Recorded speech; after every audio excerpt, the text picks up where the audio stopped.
Magandang araw sa ating lahat. Ituturo ko po sa inyo paano mag-testing ng inductor gamit ang digital multimeter.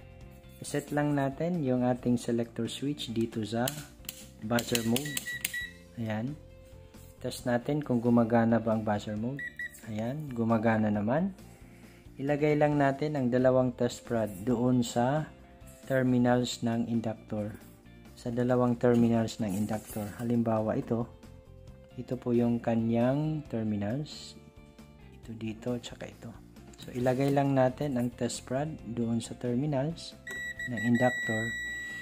Pansin po natin, meron tayong naririnig na nagbabuzzer o tumutunog ang ating digital multimeter.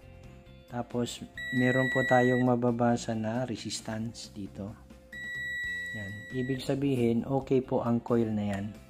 Yung sirang coil o inductor, hindi po yan magbabuzzer. Mag-testing pa tayo ng isa. Ito rin. Ito po ay isang coil. Testing natin dito sa kanyang terminals.